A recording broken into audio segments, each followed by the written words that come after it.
ಮಧ್ಯ ಮಧ್ಯ ಬಿಟ್ಟು ಹೋದನ್ನು ತಿರ್ಗಾ ಹೇಳಿದರು, ಮಧ್ಯ ಸೇರಿಸಿದ್ದನ್ನು ಮೊದಲಿಂದ ಹೇಳಿದರು. ಒಂದು ಮಂಗಳ ಅಂತ ಆಯಿತು ಅಂದರೆ ಆದರೆ ಅಲ್ಲಿ ಮತ್ತೆ ಇರೋದನ್ನೆಲ್ಲದನ್ನು ಹೇಳ್ಬೋದು. ಪುನಃ ಒಂದು ಸರ್ತಿ 3 ಸ್ಕಂದ ಮಾಡಿದ್ವಿ, ಮಂಗಳ ಮಾಡಿದ್ವಿ ಅಂದರೆ ಮಿಕ್ಕಿದ್ದೆಲ್ಲವನ್ನೂ ಒಂದು ಸಂಕ್ಷೇಪವಾಗಿ ಹೇಳ್ಬಿಡ್ಬೇಕು. ಈಗ 4ನೇ ಸ್ಕಂದದಿಂದ ಹೇಳ್ತೀವಿ ಅಂತ ಆದ್ರೂ ಮೊದಲು 3 ಸ್ಕಂದವನ್ನು ಅಂದರೆ ಪ್ರತಿಯೊಂದು ಸರ್ತಿಯೂ ಭಾಗವತ ಪೂರ್ಣವೇ ಆಗಬೇಕು. ಪೂರ್ಣ ಸ್ವಸ್ವ ಯೋಗ್ಯತಾನುಸಾರ ಆ ಭಾಗಗಳನ್ನು ಹೆಚ್ಚು ಮಾಡಿ ಹೇಳೋದು ಶ್ರೀತಾಚಾರ್ಯ ಪರಂಪರಾ ಸಂಪ್ರದಾಯ. ಹಾಗೆ ಇಲ್ಲಿ ಜನ್ಮಾದ್ಯಸ್ಯತಃ ಎಂಬ ಬ್ರಹ್ಮಸೂತ್ರದ ಒಂದು ಭಗವಂತನ ಲಕ್ಷಣವನ್ನು, ಪರಮಾತ್ಮನ ಗುಣಪರಿಪೂರ್ಣತ್ವ ಸಂಭಾವಕ ಯುಕ್ತಿಯನ್ನು ಪ್ರಧಾನವಾಗಿಟ್ಟು ಈ ಗ್ರಂಥ ಆರಂಭವಾಗಿದೆ. ಭಾಗವತ ಬಹಳ ದೊಡ್ಡ ಪವಿತ್ರ ಗ್ರಂಥ. ಅದು ಭಗವತ್ ಸಂಬಂಧಿ ಆದ್ದರಿಂದಲೇ ಎಲ್ಲ ಐಶ್ವರ್ಯ ಗುಣಾದಿಗಳನ್ನು ಕೊಟ್ಟು ಜೀವನ ಮೋಕ್ಷ ಸಾಧನೆಯನ್ನು ಮಾಡಿಸುವಂತಹ ಗ್ರಂಥ. ನಮ್ಮಲ್ಲಿ 18 ಮಹಾಪುರಾಣಗಳು, 18 ಉಪಪುರಾಣಗಳು, ಮಹಾಭಾರತ ಮುಂತಾದದ್ದು ಬೇಕಾದಷ್ಟು ಇದ್ದರೂ ಕೂಡ ಭಾಗವತಕ್ಕೆ ಬಲು ಪ್ರಾಧಾನ್ಯ. ಇನ್ನೇನಲ್ಲ, ಎಷ್ಟೋ ಕಡೆ ಹೇಳೋದು ನೋಡಿದ್ರೆ ಭಾಗವತವೇ ಉತ್ತಮವೋ ಎನ್ನುವಂತೆ ಶ್ರೀಮದಾಚಾರ್ಯ ಸ್ತೋತ್ರ ಮಾಡಿದ ಪ್ರಸಂಗದಲ್ಲಿ ಆಚಾರ್ಯರೇ ಹೇಳಿಬಿಟ್ರು, ಭಾಗವತ ಯದ್ಯಪಿ ಸ್ವರೂಪತಃ ವಿಚಾರ ಮಾಡಿದರೆ ಭಾರತಾದಿಗಳಕ್ಕಿಂತ ಬಹಳ ಕಡಿಮೆನೆ, ಅದು ಸಾಮಾನ್ಯವೇ. ಇತರ ಪುರಾಣಗಳಲ್ಲಿ ಅಪೇಕ್ಷೆಯ ವಿಚಾರ ಮಾಡಿದಾಗ ಭಾಗವತ ಉತ್ತಮ. ಆದರೆ ಭಾಗವತಕ್ಕಿಂತ ಮಹಾಭಾರತ ಬಹಳ ಉತ್ತಮ, ಬಲು ಉತ್ತಮ. ಆ ಕಾರಣ ಭಾರತಕ್ಕೂ ಭಾಗವತಕ್ಕೂ ವಿರೋಧ ಅಂದಾಗ ಆಪಾತತಃ ಏನಾದರೂ ಸ್ವಲ್ಪ ವ್ಯತ್ಯಾಸ ಕಂಡಾಗ ಭಾರತಕ್ಕೆ ಅನುಸರಿಸಿ ಭಾಗವತವನ್ನು ವ್ಯಾಖ್ಯಾನ ಮಾಡಬೇಕು ಹೊರತು ಭಾಗವತವನ್ನು ಪ್ರಧಾನವಾಗಿಟ್ಟು ಭಾರತವನ್ನು ಬದಲಿ ಮಾಡುವಂತಹ ಕೆಲಸ ಮಾಡಬಾರ್ದು. ಅಷ್ಟು ದೊಡ್ಡದು ಶ್ರೀಮನ್ ಮಹಾಭಾರತ. ಆದರೂ ಅಧಿಕಾರ ಎನ್ನುವುದು ದೊಡ್ಡ ವಿಚಾರ. ನಮಗೆ ಎಂಥ ಯೋಗ್ಯತೆ ಇದೆಯೋ, ಅಧಿಕಾರ ಎಂಥದ್ದಿದೆಯೋ, ಯೋಗ್ಯತೆ ಎಂಥದ್ದಿದೆಯೋ ಅದಕ್ಕೆ ತಕ್ಕಂಥ ವಸ್ತುವನ್ನು ಆರಿಸ್ಕೊಳ್ತೇವೆ ನಾವು.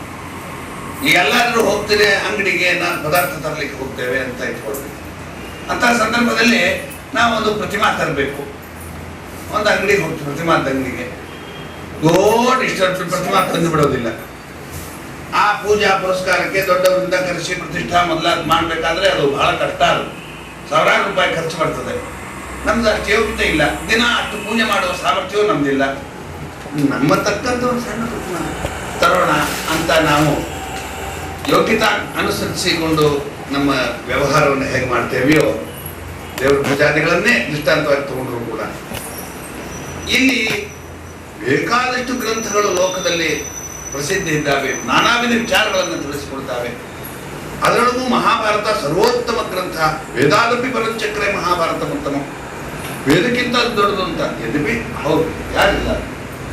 ಆದರೆ ಮಹಾಭಾರತವನ್ನು ಅಧ್ಯಯನ ಮಾಡುವ ಒಂದು ಮನೋಭಾವ ಏನಿದೆಯಲ್ಲ, ಅದಕ್ಕೆ ಸ್ವಲ್ಪ ಉತ್ತಮ ಸಂಸ್ಕಾರ ಬೇಕು. ಮಹಾಭಾರತ ಅರ್ಥ ಮಾಡಿಕೊಳ್ಳೋದು ಹಾಗಲ್ಲ, ಅಷ್ಟು ಸುಲಭವಾದ ವಿಷಯ ಅಲ್ಲ. ಕಾರಣ ಏನು ಅಂದರೆ ಭಾಷಾತ್ರಯವೂ ಇದೆ ಅದರೊಳಗೆ. ಭಾಷಾತ್ರಯ ಎಂದರೆ ದರ್ಶನ ಭಾಷಾ, ಗುಹ್ಯ ಭಾಷಾ ಮತ್ತು ಸಮಾಜ ಭಾಷಾ ಅಂತ 3 ಭಾಷೆಯಿಂದ ಕೂಡಿದ್ದು. ಭಾಷಾಣಾಂ ತ್ರಯಂ. ಮತ್ತೆ ರೀತೀನಾಂ ಶತಮೇವ ಚ. ಮಾತಾಡುವ ಪದ್ಧತಿ 100 ಪ್ರಕಾರದ್ದು, ಬೇರೆ ಬೇರೆ. ಈಗ ನಮ್ಮಲ್ಲಿ ವ್ಯಂಗ್ಯವಾಗಿ ಮಾತಾಡ್ತೇವೆ, ಗೇಲಿ ಮಾಡ್ತೇವೆ, ತಮಾಷೆ ಮಾಡ್ತೇವೆ, ಸೀರಿಯಸ್ ಆಗಿ ಹೇಳ್ತೀವಿ, ಗಂಭೀರವಾಗಿ ಹೇಳ್ತೀವಿ, ಆರ್ಡರ್ ಮಾಡ್ತೀವಿ. ನಮ್ಮ ಮುಖಮುದ್ರಾಗಳನ್ನು ನೋಡಿಕೊಂಡು ಅವರ ಅಭಿಪ್ರಾಯ ಏನು ಅಂತ ವ್ಯತ್ಯಾಸ ಮಾಡಿ ತಿಳ್ಕೊಳ್ಳೋದು ಲೋಕದ ಒಂದು ಕ್ರಮ. ಏನು ಬೃಹಸ್ಪತಿಪ ಅಂತ ಅಂದರೆ ದಡ್ಡ ಅಂತ ಅರ್ಥ ನಮ್ಮ ಹೇಳೋವನಿಗೆ ಅಭಿಪ್ರಾಯ. ಆದರೆ ಶಬ್ದ ಪ್ರಯೋಗ ಬೃಹಸ್ಪತಿ ಅಂತ ಇರ್ತದೆ. ಹಾಗಲ್ಲಿ ನಾವು ಕಂಡುಹಿಡಬೇಕಾದ ಕ್ರಮ ಏನಪ್ಪಾ ಅಂತಂದ್ರೆ, ಬೃಹಸ್ಪತಿಪ ಅನ್ನೋ ಆ ಒಂದು ಏನು ಎಳತ ಇದೆ ರಾಗ, ಅದು ಸ್ವಲ್ಪ ಆ ಧ್ವನಿಯ ದೀರ್ಘೀಕರಣ ಮಾಡೋದು ಇತ್ಯಾದಿ, ಇವುಗಳ ದ್ವಾರ ನಾವು ಹೇಗೆ ಅರ್ಥ ಮಾಡಿಕೊಳ್ತೇವೆಯೋ ಅವರ ಅಭಿಪ್ರಾಯವನ್ನು. ಕೋಪ ತಾಪಗಳಿಂದ ಏನಾದರೂ ಆಡಿದಾಗ ಆ ಅಭಿಪ್ರಾಯವನ್ನ ಬೇರೆ ರೀತಿಯಲ್ಲಿ ಹೇಗೆ ಗ್ರಹಣ ಮಾಡ್ತೀವೋ ಆ ಪ್ರಯೋಜನಾದಿಗಳನ್ನ ನೋಡಿಕೊಂಡು ಲಾಕ್ಷಣಿಕ ಪ್ರಯೋಗಗಳನ್ನ ಮಾಡ್ತಾರೆ. ಅನೇಕ ಉದ್ದೇಶ ಇರ್ತದೆ, ದ್ಯೋತನೆ ಇರ್ತದೆ, ಸೂಚನೆ ಇರ್ತದೆ. ಈಗ ಶಬ್ದದಿಂದ ಪ್ರತಿಪಾದ್ಯವಾದ ಅರ್ಥ 9 ಬಗೆಯಾದರೆ ಅದಲ್ಲದೆ ಬೇಕಾದಷ್ಟು ದ್ಯೋತನ, ಸೂಚನ, ಧ್ವನಿ, ವ್ಯಂಜನ ಹೀಗೆಲ್ಲ ಉಂಟು. ಇವೆಲ್ಲ ಅನುಮಾನ ವಿಶೇಷಗಳಿಂದ ಗೊತ್ತಾಗುವಂಥದ್ದು. ಈಗ ನೋಡ್ರಿ, ನಾನು ಸ್ವಲ್ಪ ದೃಷ್ಟಾಂತ ಕೊಡಬೇಕು ಅಂತಂದ್ರೆ, ಒಂದು ಘಟ ಶಬ್ದಕ್ಕೆ ಶಕ್ತಿ ಎಲ್ಲಿದೆ, ಘಟರೂಪಾರ್ಥದಲ್ಲಿ ಶಕ್ತಿ, ಇದನ್ನ ಶಕ್ತಿ ಅಂತ ಕರೀತಾರೆ. ಈ ಶಕ್ತಿ ಎಷ್ಟು ವಿಧ ಎಂದರೆ 3 ವಿಧ. ಒಂದು ಯೋಗ, ಯೋಗ ರೂಢಿ, 3 ವಿಧ ಶಕ್ತಿ. ಇದಾದ ಮೇಲೆ ಅಮುಖ್ಯ ವೃತ್ತಿಯಲ್ಲಿ ಗೌಣ, ಲಕ್ಷಣ ಅಂತ 2 ಪ್ರಕಾರ. ಗೌಣ ವೃತ್ತಿ 2 ಪ್ರಕಾರ. ಉಪಚಾರ ಗೌಣ ಮತ್ತು ರೂಢ ಗೌಣ ಅಂತ. ಅದಾದ ಮೇಲೆ ಲಕ್ಷಣ. ಆ ಲಕ್ಷಣದಲ್ಲಿ ಜಹಲ್ ಲಕ್ಷಣ, ಅಜಹಲ್ ಲಕ್ಷಣ ಅಂತ 2 ಕ್ರಮ. ಆ ಜಹಲ್ ಲಕ್ಷಣದಲ್ಲೂ ಕೂಡ ನಿರೂಢ ಲಕ್ಷಣ ಅಂತ ಒಂದು ಬೇರೆ, ಲಕ್ಷಿತ ಲಕ್ಷಣ ಅಂತ ಇನ್ನೊಂದು, ಆಮೇಲೆ ಅಜಹಲ್ ಲಕ್ಷಣದಲ್ಲಿಯೂ ಉಪಲಕ್ಷಣ ಅಂತ ಒಂದು, ಅದಲ್ಲದೆ ಲಕ್ಷಿತ ಲಕ್ಷಣ, ರೂಢ ಲಕ್ಷಣ ಅಂತ ಹೀಗೆಲ್ಲ ಅದು ಎಲ್ಲ ಸೇರಿಸಿದ್ರೆ 9 ಪ್ರಕಾರ ಆಗ್ತದೆ. ಯಾವುದು ಶಬ್ದಾರ್ಥ ಮಾತ್ರ. ಈ ಶಬ್ದಾರ್ಥಗಳ ಜೊತೆಗೆ ದ್ಯೋತನ, ಏನೋ ಒಂದನ್ನ ದ್ಯೋತನ ಮಾಡ್ತಾರೆ. ದ್ಯೋತನ ಅಂದ್ರೆ ಏನು ಅಂದ್ರೆ ನಿಮ್ಗೆ ಆ ಅಭಿಪ್ರಾಯ ಬರುವಂತೆ ಮಾಡೋದು. ನಾವು ಈ ಶಬ್ದ ಇಡುವ ದ್ವಾರಾನೇ ನಿಮಗೆ ಈ ಅರ್ಥ ಗೊತ್ತಾಗ್ಲಿ ಅಂತ. ಶಬ್ದ ಯಾವುದೋ ಒಂದು ಶಬ್ದ ಇಡ್ಲಿಕ್ಕೆ ಬರಲಾಗಿ ಇನ್ನೊಂದು ಶಬ್ದ ಇಟ್ವಿ. ಈಗ ಶಬ್ದದ ಪ್ರಸಂಗದಲ್ಲಿ ಲೋಕದಲ್ಲಿ ನಾವು ಆ ಶಬ್ದಗಳನ್ನ ಹಯಗ್ರೀವ ಅಂತ ಹೆಸರು ಇಡಬಹುದು ಅಥವಾ ಹೇಳಬಹುದು. ಅದಕ್ಕೆ ಬದಲಾಗಿ ಹಯ ಶೀರ್ಷ ಅಂತ ಇಟ್ಟು ಹೇಳಿಬಿಟ್ಟಿರ್ತಾರೆ. ಹೈಗ್ರೀವ ದೇವರನ್ನ ಕುರಿತು ಹೇಳಬೇಕು. ಹೈಗ್ರೀವ ಅಂದ್ರು ಸರಿ, ಹೈವದನ ಅಂದ್ರು ಸರಿ, ಏನ್ ಹೇಳಿದ್ರು ಹಯ ಶೀರ್ಷ ಅಂದ್ರು ಸರಿ, ಏನ್ ಹೇಳಿದ್ರು ಅದು ಕರೆಕ್ಟೇ, ಒಂದೇ ಅರ್ಥವನ್ನೇ ಪ್ರತಿಪಾದನೆ, ಶಬ್ದಾರ್ಥ ಅದೇನೆ. ಆದ್ರೆ ದ್ಯೋತನೆ ಏನಿರ್ತದೆ, ಹಯ ಶೀರ್ಷ ಶಬ್ದ ಪ್ರಯೋಗ ಮಾಡಿದಾಗ ಅಶ್ವದಂತೆ ತಲೆ ಉಳ್ಳವನು ಅಂತ ಹೇಳಿದಾಗ ಆ ತಲೆ ಎಂಬ ಅರ್ಥ ಏನು ತೋಚನೆ ಮಾಡ್ತದೆ, ಇವನು ಎಲ್ಲಕ್ಕಿಂತ ಉತ್ತಮ ಎಂಬ ಅಭಿಪ್ರಾಯ ತೋರಿಸ್ಕೊಳ್ತದೆ. ಉತ್ತಮತ್ವವನ್ನ ದ್ಯೋತನ ಮಾಡ್ಲಿಕ್ಕೋಸ್ಕರವಾಗಿ ಶೇಷ ಶಬ್ದ ಪ್ರಯೋಗ ಮಾಡಿರುವಂತ ದ್ಯೋತನ ಅಂತ. ಕೆಲವೊಮ್ಮೆ ಏನ್ ಮಾಡ್ತಾರೆ ಆಚಾರ್ಯರು, ಇನ್ನೇನಿಲ್ಲ ಶಬ್ದ ಪ್ರಯೋಗ ಮಾಡೋ ಕಾಲಕ್ಕೆ ಯಾವುದು ಇಂಥದ್ದು ವಿಷಯ ಇದು, ಸಂಶಯ ಇದು, ಸಂಶಯ ಬೀಜ ಇದು ಏನನ್ನು ಹೇಳೋದಿಲ್ಲ, ಡೈರೆಕ್ಟ್ ಆಗಿ ಹೇಳ್ಕೊಂಡು ಹೋಗ್ಬಿಡ್ತಾರೆ. ಏನ್ ಬಂತು, ಆದಿಶ್ಯತ್ವಾದಿ ಗುಣಾಹ ವಿಷ್ಣುವೃತ್ತಾಹ ತಚ್ಚ ಅನ್ಯತ್ರ ಪ್ರಸಿದ್ಧಂ, ಅನ್ನೊಬ್ಬರಿಗೆ ಕಡೆ ಬಂತು, ಏತ ಶ್ರುತಿಯೊಳಗೆ ಹಿಂಗೆ ಹೇಳಿದೆ ಅಂತ ಹೇಳ್ಕೊಂಡು ಹೋಗ್ಬಿಡ್ತಾರೆ.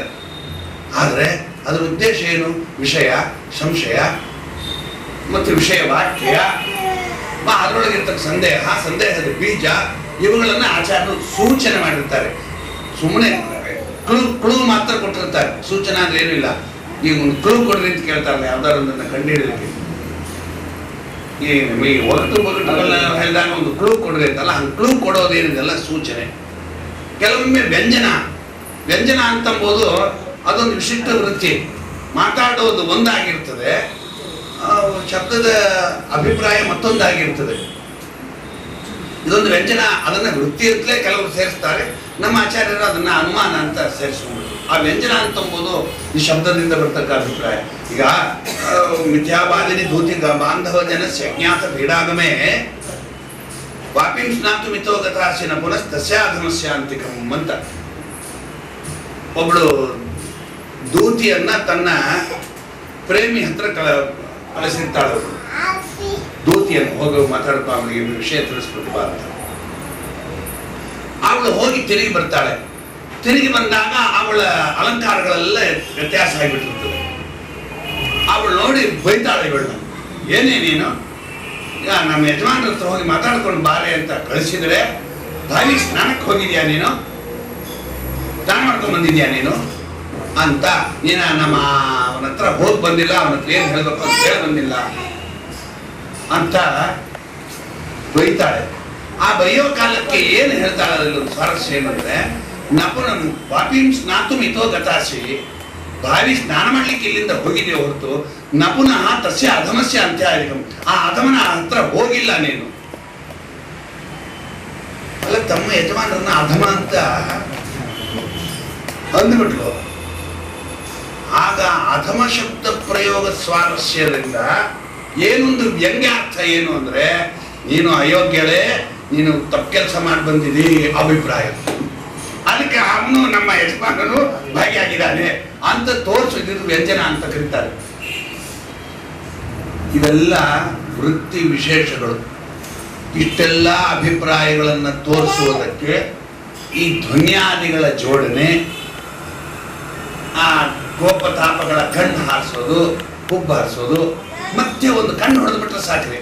ಈಗ ನಮ್ಮಲ್ಲಿ ಕಣ್ಣು ಹೊಡೆಯೋದು ಅಂತಲ್ಲ, ಹೋಗಪ್ಪ ಅಂತ ಹಿಂಗೆ ಅಂದ್ಬಿಟ್ಟು ಅಂದ್ರೆ ಹೋಗ್ಬೇಡ ಅಂತ ಅರ್ಥ. ಕಣ್ಣು ಹೊಡೆದ್ಬಿಟ್ಟಿರ್ತಾರೆ, ಹೋಗಪ್ಪ ಅಂದ್ಬಿಟ್ಟಿರ್ತಾರೆ. ಹೋಗಿ ಅವ್ರ ಕೆಲಸ ಮಾಡಿಕೊಟ್ಬಿಡ್ಕೊ ಒಂಚೂರು. ಈ ಮಕ್ಕಳಿಗೆ ಎಂಥ ಮೋಸಗಳು ಮಾಡ್ತಾರೆ. ಹಿಂಗ ಕಾಕ ಹುಷಿ ಮಾಡೋದು, ನೋಡಪ್ಪ ನೋಡಪ್ಪ ನೋಡಪ್ಪ ಅದಾದೋ ಮಾತಾಡ್ತಿರೋ ಏನೋ ಒಂದು ಮಾತು ಮರೆಸಿಬಿಡೋದು. ಅವನಿಗೆ ಕೊಟ್ಟೆ ನೋಡೋದು, ಕೊಡ್ತೀಯಾ ಕೊಡ್ತೀಯಾ ಕೊಡ್ತೀಯಾ. ಈಗ ಮಕ್ಕಳಿಗೆ ಅದು ಕೊಡು ಇದು ಕೊಡು, ತಿಂದ್ರೆ ಜೀರ್ಣಕ್ಕೆ ಬರದೇ ಇರೋ ವಸ್ತುವನ್ನು ಕೊಡು ಅಂತ ಕೇಳ್ತಾರೆ. ಆಗೇನು ಮಾಡೋದು, ಕೊಟ್ಟೆ ತಗೋ ಅಂತ ಹೇಳಿ ದೊಡ್ಡ ಮುಷ್ಟಿ ಹೀಗೆ ಒಳಗೆ ಹಾಕಿ ಇಷ್ಟೇ ಇರ್ತಾರೆ. ಹೀಗೆಲ್ಲ ಏನು ನಮ್ಮ ವೃತ್ತಿ ಪ್ರವೃತ್ತಿಗಳ ಲೋಕದಲ್ಲಿದೆಯೋ ಇದರ ಎಲ್ಲದಿಂದ ಕೂಡಿತ್ತು ಮಹಾಭಾರತ. ಯಾವ್ಯಾವುದೋ ಅವರ ಮುಖಲಕ್ಷಣಗಳ ಅಭಿಪ್ರಾಯ ನಕ್ಕೊಂಡು ಆಯ್ತು ಅರ್ಜುನ, ನೀ ಹೇಳಿದ್ದು ಬಹಳ ಸರಿ ಅಂತ ಕೃಷ್ಣ ಅಂದ. ಅಂದ್ರೆ ಬಹಳ ಸರಿ ಅಲ್ಲ, ಮಹಾದಂಡ ತಪ್ಪ ಮಾತಾಡಿದಿ. ನೀನು ಯಾರು ವಿದ್ವಾಂಸರು ಮಾತಾಡಬೇಕು ಹಂಗೆ ಮಾತಾಡಿಲ್ಲ. ವಿದ್ವಾಂಸರ ಅಭಿಪ್ರಾಯ ಏನಂತೆ ದೊಡ್ಡದಾಗಿ ಹೇಳಲಿಕ್ಕೆ ಹೊರಟಿದಿ. ನೋಡಿದ್ರೆ ಪ್ರಜ್ಞಾವಾದ ಅಂತ ಭಾಷಿಸೆ, ಆದರೆ ಅಶೋಚ ನನ್ನ ಶೋಚಿಸ್ತೋಮ್ ಅಂತ ಅಭಿಪ್ರಾಯ. ಅದು ಆ ಅಭಿಪ್ರಾಯ ಆಗಿ ಮೊದಲೇ ಇತ್ತು ದೇವರಿಗೆ. ಆಮೇಲೆ ಕೊನೆ ಶ್ಲೋಕ ಆದ್ಮೇಲೆ 2ನೇ ಅಧ್ಯಾಯದ 11ನೇ ಶ್ಲೋಕ ಶುರುವಾದಾಗ ಬಂದದ್ದಲ್ಲ ಅಭಿಪ್ರಾಯ. ಇವನು ಅರ್ಜುನ ಉಪಪಾದನ ಮಾಡ್ತಿರುವಾಗಲೇ ಭಗವಂತ ನಗುತ್ತಾ ಇದ್ದ. ಈ ರೀತಿ ಅರ್ಜುನ ಹೇಳ್ತಿದ್ದಾಗ ಪ್ರಹಾಸ ಮಾಡ್ಬಿಟ್ಟ ಅಂದ್ಬಿಟ್ಟಂತೆ ದೇವರು. ಇದು ಗೊತ್ತೇ ಆಗೋದಿಲ್ಲ ಯಾರಿಗೋ. ಅವನ ನಕ್ಕಾಗ ಏನು ಅಭಿಪ್ರಾಯ ಇರ್ತದೆ ಆ ಅಭಿಪ್ರಾಯ ಅರ್ಜುನಂಗೆ ಅರ್ಥ ಆಯ್ತು.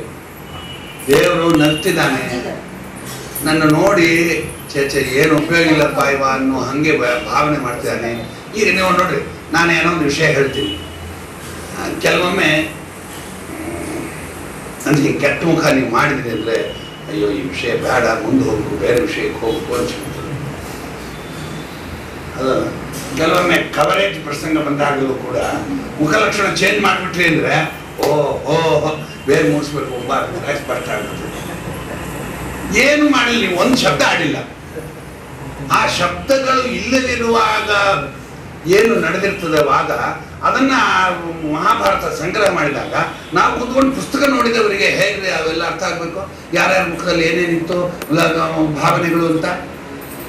ದುರ್ಯೋಧನ ಭೀಮಸೇನ ದೇವರು ಮಾತಾಡಿದರು, ಯಾರ ಮುಖದಲ್ಲಿ ಏನು ಭಾವನೆ ಇತ್ತು ಆ ಶಬ್ದ ನೋಡ್ಕೋಬೇಕು. ಅಲ್ಲಿ ಯಾವುದೋ ಒಂದು ಕ್ಲೂ ಇರ್ತದೆ. ಆ ಶಬ್ದ ಒಂದು ಶಬ್ದದನ್ನ ಇಟ್ಟುಕೊಂಡು ಅಸಾಧ್ಯ ತಸಾಧಮಸ್ಯಾಂತಿಕಂ ಅಂದಾಗ ಅಧಮ ಶಬ್ದ ಪ್ರಯೋಗ ಸ್ವಾರಸ್ಯದಿಂದಲೇ ಏನೇನೋ ಸಂಪೂರ್ಣ ವಿರುದ್ಧವಾದ ಅರ್ಥವನ್ನ ಮಾಡ್ಕೊಳ್ತೀವೋ ಅದೇ ರೀತಿಯಾಗಿ ಒಂಚೂರು ಶಬ್ದದ ಪ್ರಸಂಗ ಇಟ್ಟುಕೊಂಡು ಅಲ್ಲಿ ನೋಡ್ರಿ ಆಚಾರ್ಯರು ಬರೀತಾರೆ, ದುರ್ಯೋಧನ ಧೈರ್ಯದಿಂದ ಮಾತನಾಡಿದ ಅಂತ. ಮಹಾಭಾರತದಲ್ಲಿ ಕೃಷ್ಣ ಪರಮಾತ್ಮ ಏನು ಹೋಗಿದ್ದಾನೆ, ಅಲ್ಲಿ ಹೋಗಿ ನಿಂತು ಪರಮಾತ್ಮನ ಕಟ್ಟ ಹಾಕ್ಲಿಕ್ಕೆ ಹೋದಾಗ ಅದು ಆಗದೆ ಇದ್ದಾಗ ವಿಶ್ವರೂಪ ತೋರಿಸಿ ಎಲ್ಲ ಆದ್ಮೇಲೆ ಉಳಿದವರೆಲ್ಲ ಹೆದರಿ ನಡುಗಿ ಎಲ್ಲ ಆಗೋಯ್ತು. ಭೀಷ್ಮಾಚಾರ್ಯ ಪ್ರವೃತ್ತಿಗಳಿಗಂತೂ ಭಕ್ತಿ ಉದ್ರೇಕ ಆಗೋಯ್ತು, ನಡುಕ್ತಾ ಇದ್ದಾರೆ ಉಳಿದವರೆಲ್ಲ. ಭೀಷ್ಮಾಚಾರ್ಯರಿಗೂ ನಡ್ಕ ಹೊಟ್ಬಿಡ್ತ. ವಿಶ್ವರೂಪ ಅಂದ್ರೆ ಅದು ಏನ್ರಿ, ಅದು ಅವರವರ ಯೋಗ್ಯತಾನುಸಾರ ದರ್ಶನ ಆದರೂ ಕೂಡ ಅವುಗಳನ್ನು ನೋಡ್ಲಿಕ್ಕಂತೂ ಸಾಧ್ಯನೇ ಇಲ್ಲ ಸಂಬಂಧ. ಅದಕ್ಕೆ ನಮ್ಗೆ ವಿಶ್ವರೂಪ ತೋರಿಸೇ ಇಲ್ಲ ದೇವರು. ಎಂದಾದ್ರೂ ಒಂದ್ ದಿವಸ ಅಕಸ್ಮಾತ್ ಚೂರು ತನ್ನ ಘೋರ ನರಸಿಂಹ ರೂಪ ನೋಡಿಬಿಡ್ಲಿ, ನೂರಾರು ಜನ್ಮಕ ಇದು ಮರೆಯೋದಿಲ್ಲ ನಮಗೆ, ಅಂಥ ಭಯ ಹುಟ್ಟುಬಿಡ್ತದೆ. ನಾವೇನೋ ಅಂತೀವಿ, ಇವತ್ತು ಸುಮ್ಮನೆ ಇಲ್ಲಿ ಸೌಮ್ಯವಾಗಿ ಲಕ್ಷ್ಮೀದೇವಿ ತಡಮೇಲೆ ಕುಡಿಸ್ಕೊಂಡ್ರು ನರಸಿಂಹದೇವ್ರ ರೂಪ ನೋಡ್ಕೊಂಡು ಬಂದ್ಬಿಟ್ಟು ಭಾಳ ಚಂದ ಇದೆ ನರಸಿಂಹದೇವರು, ನಾವು ದೇವರ ವರ್ಷ ಹೋಗ್ತೀವಿ ಅಂತೀವಿ. ಆದರೆ ಅದೇ ನಮ್ಮ ನರಸಿಂಹದೇವರು ನಿಂತು ಬಿಟ್ಟ ಎದುರಿಗೆ, ಅಂದರೆ ಆ ಹಿರಣ್ಯಕಶಿಪು ಸಂಹಾರ ಪೂರ್ವದಲ್ಲಿ ತೋರಿಸಿದ ಘೋರ ರೂಪ ಏನಾದರೂ ಕಂಡು ಬಿಟ್ಟಿದ್ರೆ ನಾವು ಆ ಭಯ ನಮ್ಮ ಮನಸ್ಸಿನಿಂದ ಹೋಗ್ತಾನೆ ಇರಲಿಲ್ಲ, ಅಂಥ ಭಯ ಹುಟ್ಟಿಸ್ಬಿಡ್ತಿದ್ದೆ ದೇವರು.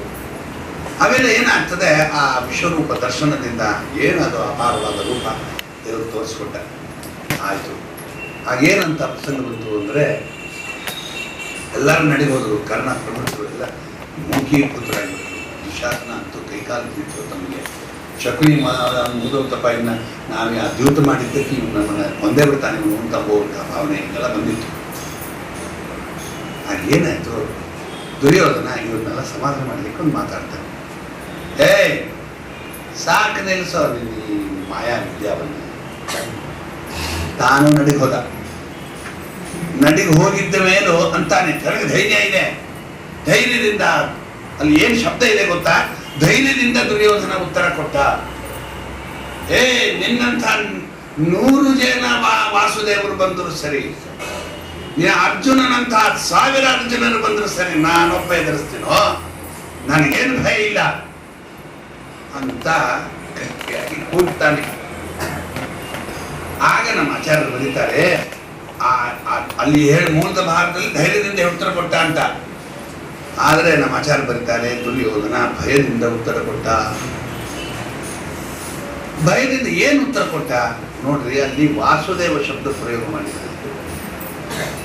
ವಾನಾತ್ ಜ್ಞಾನಾತ್ ಸೂತೆ ಜಗತ್ ಸೃಷ್ಟಿಕರ್ತೃತ್ವ ದೇವನಾಥ್ ಸಮಸ್ತ ವ್ಯಾಪಾರಾನಪಿ ಕ್ರೀಡಾ ರೂಪತ್ವೇನ ಕರೋತೀತಿ ವಾಸುದೇವ. ಇದರ ಜ್ಞಾನ ಇದೆ ಅರ್ಜುನಿಗೆ, ಯಾರಿಗೆ? ದುರ್ಯೋಧನಿಗೆ. ಇವನು ಸಾಮಾನ್ಯ ಅಲ್ಲ, 14 ಲೋಕ ಸೃಷ್ಟಿ ಸ್ಥಿತಿ ಲಯನವಿನ ಜ್ಞಾನ ಮೋಕ್ಷ ಬಂದ ಮೋಕ್ಷಾದಿಗಳನ್ನು ಕೊಡುವ ಅಪಾರ ಸ್ವರೂಪನಾದ ಸಾಕ್ಷಾತ್ ಶ್ರೀ ವಾಸುದೇವ. ಕೃಷ್ಣ ಶತಾನಿಚ ಅನ್ಲಿಲ್ಲ, ಅವನು ವಾಸುದೇವ ಶತಾನಿಚ ಅಂದ. ಏನು ಅಭಿಪ್ರಾಯ ಅಂತ, ಮೋಕ್ಷಾದಿ ಪುರುಷಾರ್ಥ ಕೊಡುವ ನಿನ್ನ ಸಾಮರ್ಥ್ಯ ಅಸಾಧ್ಯ ಇದೆ, ನನಗೆ ಭಯ ಆಗಿದೆ, ಆದರೂ ಆಗಿದ್ದ ಧೈರ್ಯ ಅಂತ ಕರೀತಾರೆ. ಏನಾಗೋದ್ರಲ್ಲಿ ದೈತ್ಯರ ಸ್ವಭಾವ ಇದು. ಮಂಡ ಧೈರ್ಯ, ಗುಂಡು ಧೈರ್ಯ, ಏನು ಆಗೋದಿಲ್ಲ, ಆಗ್ತದೆ ನನಗೆ ಈ ಕೆಲಸ ಆಗೋದಿಲ್ಲ ಅನ್ನೋದು ಗೊತ್ತಿದ್ರು ಪ್ರಯತ್ನ ಮಾಡೋದು, ತನಗೆ ಭಯ ಇದ್ದರೂ ಅದನ್ನ ಆ ಕೆಲಸದಿಂದ ನಿವೃತ್ತರಾಗದೆ ಇರೋದು. ಈ ಕೆಲಸ ಮಾಡಿದ್ರೆ ನನಗೆ ಬಹಳ ಅನರ್ಥ ಇದೆ ಅಂತ ಗೊತ್ತಿದ್ರು ಅವರ ಕೆಲಸದ ನಿವೃತ್ತರಾಗೋದಿಲ್ಲ, ಅದನ್ನೇ ಮುಂದುವರಿಸ್ತಾರೆ, ಸಾಯ್ತಾರೆ. ನರಸಿಂಹದೇವರು ಎಂತೆಂಥ ಪೆಟ್ಟುಗಳು ಹೊಡೆದ್ರು ಯಾರಿಗೆ? ಹಿರಣ್ಯಕಶಿಪುವಿಗೆ.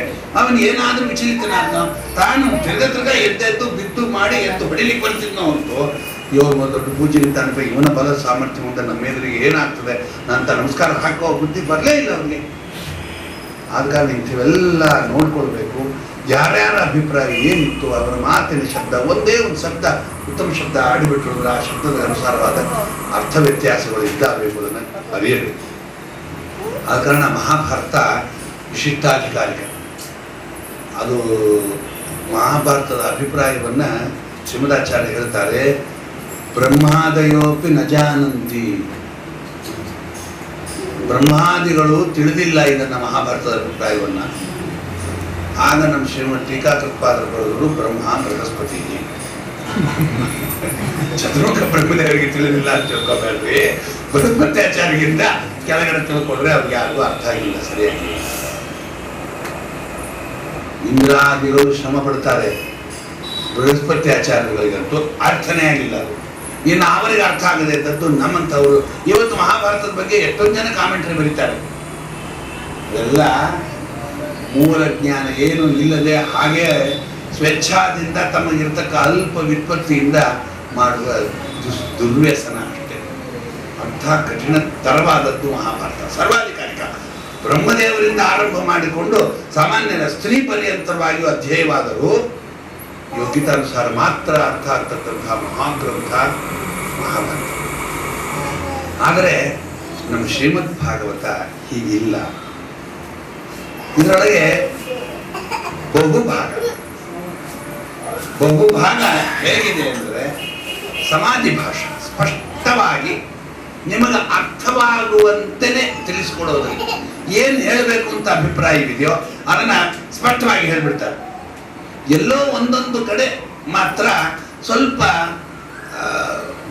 ಸಾಮಾನ್ಯರಿಗೆ ಅರ್ಥ ಆಗೋದಿಲ್ಲ, ಸ್ವಲ್ಪ ವಿದ್ವಾಂಸರಿಗೆ ಅರ್ಥ ಆಗುತ್ತೆ ಇರ್ತದೆ. ಆಗ ಆಚಾರ್ಯರು ಅದರ ತಾತ್ಪರ್ಯಾದಿಗಳನ್ನು ರಚನೆ ಮಾಡಿ ವ್ಯವಸ್ಥೆ ಮಾಡಿಕೊಡ್ತಾರೆ. ಗುರುಗಳು ಹಿರಿಯರ ದ್ವಾರ ಪ್ರವಚನ ಕೇಳಿ ಇದಕ್ಕೋಸ್ಕರವಾಗಿ ಏನು ಮಾಡಿಬಿಟ್ರು,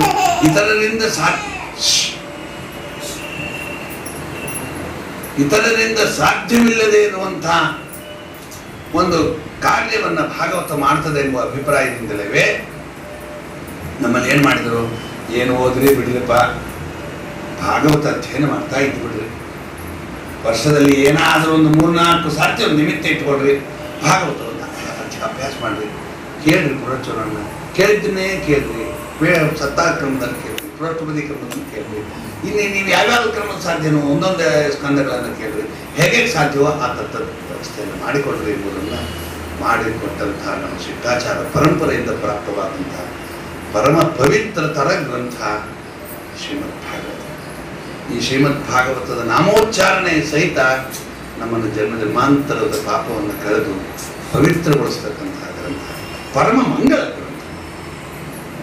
ಎಷ್ಟೋ ಜನರ ಭಾವನೆ ಅಂದ್ರೆ ಪರೀಕ್ಷಿತ್ ರಾಜ ಹೋಗುವಾಗ ಕೇಳಿದ್ನ ಅಂತಂದ, ಯಾರ ಹೋಗುವಾಗಲೇ ಕೇಳಬೇಕು ಅಂತ ಹೀಗೇನಾದರೂ ಭಾವಿಸ್ಕೊಳ್ಬಿಟ್ಟಿಲ್ಲ. ಪರೀಕ್ಷಿತ್ ರಾಜರು ಕೇಳಿದ್ದರಿಂದ ಮುಕ್ತಿ ಪಡೆದರು ಎಂಬ ಅಂಶ ನೋಡಿಕೊಳ್ವಿ. ನಾವು ಮೋಕ್ಷಾದಿ ಪುರುಷಾರ್ಥಕ್ಕೆ ಭಾಗಿಗಳಾಗಬೇಕಿದ್ದರೆ ಶ್ರೀಮದ್ ಭಾಗವತವನ್ನು ಅವಶ್ಯ ಅಧ್ಯಯನ ಮಾಡಬೇಕು. ಇದರಲ್ಲಿ 12 ಸ್ಕಂದಗಳಿದ್ದಾವೆ. ಈ 12 ಸ್ಕಂದಗಳಲ್ಲಿ ಶ್ರೀಮದಾಚಾರ್ಯರು ಈ ಉಳಿದಿದೆಲ್ಲ 18 ಪುರಾಣದಲ್ಲಿ 17 ಪುರಾಣಕ್ಕೆ ಆಚಾರ್ಯ ಏನೂ ಬರೆದಿಲ್ಲ. ಅದನ್ನೆಲ್ಲ ಮಹಾಭಾರತ ತಾತ್ಪರ್ಯ ನಿರ್ಣಯದಲ್ಲಿ ಉಕ್ತವಾದ ನ್ಯಾಯಗಳಿಂದ ನೋಡ್ಕೊಳ್ರಿ. ನೀವೇ ಶಂಬಡಬೇಕು ಅಂದ್ಬಿಟ್ರೆ ಅಂದಾಗ ಭಾಗವತ ಮಾತ್ರ ನೀವೇ ಶಂಬಡ್ಲಿಕ್ಕೆ ಆಗೋದಿಲ್ಲ.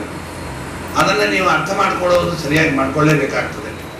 ನಾನೇ ನಿಮಗೆ ಸಹಾಯ ಮಾಡ್ತೀನಿ ಅಂತ ಆಚಾರ್ಯರೇ ಸ್ವಯಂ ಶ್ರೀಮದ್ ಭಾಗವತ ತಾತ್ಪರ್ಯ ನಿರ್ಣಯವನ್ನು ರಚನೆ ಮಾಡಿಕೊಟ್ಟಿದ್ದಾರೆ. ಅದು ಆನುಪೂರ್ವಿ ಸಮೇತ ಇದೆ. ಶ್ಲೋಕಕ್ಕೆ ಅನುಗುಣವಾಗಿ ಒಂದೊಂದು ಶ್ಲೋಕ ಪ್ರತೀಕ ಗ್ರಹಣ ಮಾಡಿ ತದನುಸಾರವಾಗಿ ವ್ಯಾಖ್ಯಾನ ಮಾಡ್ತಾ ಹೋದಂತಹ ದಿವ್ಯ ಭಾಗವತ ತಾತ್ಪರ್ಯ. ಅದರಲ್ಲಿ ಮೊದಲನೇ ಸ್ಕಂದ, 2ನೇ ಸ್ಕಂದ, 3ನೇ ಸ್ಕಂದ ಮುಗಿದಿತ್ತು. ಅದರ ಒಟ್ಟು ಸಾರ ಇಷ್ಟೇ. ಸೂತ ಶೌನಕರ ಸಂವಾದದಿಂದ ಆರಂಭ.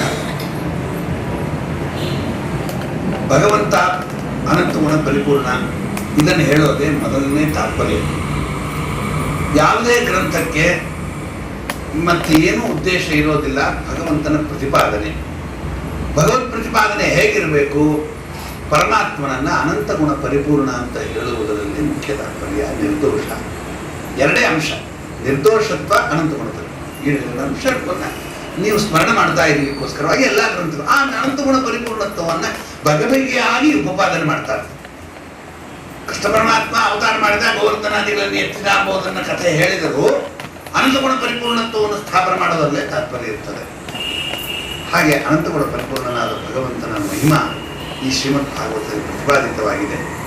ಸೂತರು ನೈಮಿಷಾರಣ್ಯದಲ್ಲಿ ಪ್ರಾಪ್ತರಾದಾಗ ಶೌನಕಾದಿಗಳ ಪ್ರಶ್ನೆ ಮಾಡ್ತಾರೆ. ಸಂಸಾರ ಘೋರತರ, ಇದರಲ್ಲಿ ಅನ್ಯವ್ಯಾಪಾರವೇ ಹೆಚ್ಚು, ಅದರೊಳಗೆ ಕಲಿಯುಗ, ಅದರೊಳಗೆ ಬರುವ ಜನರು ಅಲ್ಪಾಧಿಕಾರಿಗಳು. ಉತ್ತಮೋತ್ತಮವಾಗಿರ್ತಕ್ಕ ವಶಿಷ್ಠ ವಿಶ್ವಾಮಿತ್ರಾದಿ ಋಷಿಗಳು ಈಗ ಲೋಕದಲ್ಲಿ ಬರೋದಿಲ್ಲ. ಬಂದರೂ ತಮ್ಮ ಸಾಧನೆ ಮಾಡ್ಕೊಂಡು ಹೋಗ್ಬಿಡ್ತಾರೆ ಹೊರತು ಮತ್ತೊಬ್ಬರಿಗೆ ಅವ್ರು ಏನು ಮಾಡ್ತಾರೆ. ಬಹು ಜನರು ಅಲ್ಪರಿದ್ದಾರೆ. ಹೋಗಲ್ಲ, ಅಲ್ಪರಿದ್ದಾರೆ, ಅವ್ರನ್ನೆಲ್ಲ ಅನಂತ ಅಂಶಿಗೆ ಹಾಕಿ ಬಿಡೋಣ ಅಂತಲೂ ಅನ್ನೋಂಗಿಲ್ಲ. ಸಾತ್ವಿಕರಿರ್ತಾರೆ, ಯೋಗ್ಯರಿರ್ತಾರೆ. ಅವರಿಗೆ ಉದ್ಧಾರಕ್ಕೊಂದು ಏನಾದರೂ ಒಂದು ಮಾರ್ಗ ಬೇಕು. ಹೆಚ್ಚು ಕಾಲ ಗಂಟೆಗಟ್ಟಲೆ ವರ್ಷಗಳ ಗಟ್ಟಲೆ ಕಲಿಬೇಕಾದಂತಹ ಓದಬೇಕಾದಂತಹ ಸ್ಥಿತಿಗತಿಗಳು ಇದ್ದರೆ ಇದವರಿಗೆ ಅದನ್ನು ಸಾಧಿಸಲಿಕ್ಕೆ ಆಗೋದಿಲ್ಲ. ಪರಮಾವಧಿ 1 ಗಂಟೆ, ಬೆಳಗ್ಗೆ 1 ಗಂಟೆ, ಸಾಯಂಕಾಲ 1 ಗಂಟೆ ಅನ್ನೋದು ಬೆಂಗಳೂರಿನಲ್ಲಿ ಮಾತ್ರ. ಬೇರೆ ಊರಿಗೆ ಹೋಗಲಿ ಸಾಯಂಕಾಲ ಅಷ್ಟೇ 1 ಗಂಟೆ. ಅದರಲ್ಲೂ ಕೂಡ ಲೇಟಾಗಿ ಬರೋದು, ಮತ್ತೆ ಎದ್ದು ಹೋಗೋದು. ಇದೊಂದೇ ಪ್ರವಚನಕ್ಕೆ 9 ಗಂಟೆಗೆ ಪ್ರವಚನ ಅಂದರೆ ಆಚಾರ್ಯರು 9:30 ಬರ್ತಾರೆ. 9:30 ಆಚಾರ ಬಂದರೆ 9:45 ಬರ್ತಾರೆ ವಿಡಿಯೋ. ಅದನ್ನು ತೆಗೆಯೋರು. ಆ 10 ಗಂಟೆಗೆ ಬರ್ತಾರೆ ಒಬ್ರು. ಆಮೇಲೆ 10:15 ಆಚಾರ ಉಪನ್ಯಾಸ ಮುಗಿದ್ರೆ ನೀನು 5 ನಿಮಿಷ ನೋಡ್ತಾರೆ. 10 ಆಚಾರ ಉಪನ್ಯಾಸ ಮುಗಿದ ಎದ್ದು. ಇದು ಉಪನ್ಯಾಸ ಕೇಳುವವರ ಶ್ರದ್ಧೆ ಭಕ್ತಿಯನ್ನು ತೋರಿಸಿಕೊಡ್ತದೆ. ಹೇಳುವವರು ಶ್ರದ್ಧಾಭಕ್ತಿಯನ್ನು ತೋರಿಸ್ಕೊಳ್ತಾರೆ. ಬಹಳ ಶ್ರದ್ಧಾ ಇರಬೇಕಿದ್ರು, ಇದ್ದರೆ ಭಗವಂತ ಅನುಗ್ರಹ ಮಾಡುವುದು. ಈ ಭಾಗವತ ಎನ್ನುವುದು ನಿರಂತರ ಕೇಳಬೇಕಾದದ್ದು. ಅದರೊಳಗೆ ನಾವು ಇರೋ 1 ಗಂಟೆ, ಅರ್ಧ ಮುಕ್ಕಾಲು ಗಂಟೆಯಲ್ಲಿ ಕಾಲು ಗಂಟೆ, 20 ನಿಮಿಷ, 15 ನಿಮಿಷ ಕಳ್ಕೊಂಡ್ಬಿಟ್ಟಿವಿ ಅಂದರೆ ನಾವು ಎಲ್ಲಿದೆ ಅವಕಾಶ? ದೇವರು ಅಂತಹ ಸಂದರ್ಭಗಳನ್ನು ಒದಗಿಸ್ಕೊಡ್ತಾನೆ. ಅವಕಾಶ ಮಾಡಿದ್ರೆ ಏನೋ ಕೆಲಸ ಬರ್ತದೆ, ಏನೋ ಆಗ್ತದೆ.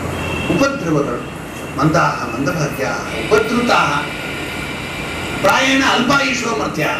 ಹೋಗ್ಲಿ ಇಷ್ಟೆಲ್ಲ ಇತ್ತು, ಇದೆಲ್ಲ 100 ವರ್ಷ ಟೈಮ್ ನೋಡ್ಕೊಂಬೋಣ ಅಂದರೆ ಆ 100 ವರ್ಷ ಬದುಕಿದ್ರೆ ಬೈತಾರೆ. ಈಗ ಆ ಪರಿಸ್ಥಿತಿ ಆಗ್ಬಿಟ್ಟಿದೆ. ಈಗ 100 ವರ್ಷ ಹೇಳಿ ಏನು ಎಲ್ಲರಿಗೂ ತ್ರಾಸ ಕೊಟ್ಕೊಳ್ತಾ ಇರ್ತಾರೆ ಹೊರತು ಈಗ 100 ವರ್ಷ ಬದುಕಿದ್ರು ಸಂತೋಷ ಪಡೋದು ಬಹಳ ಅಲ್ಪ.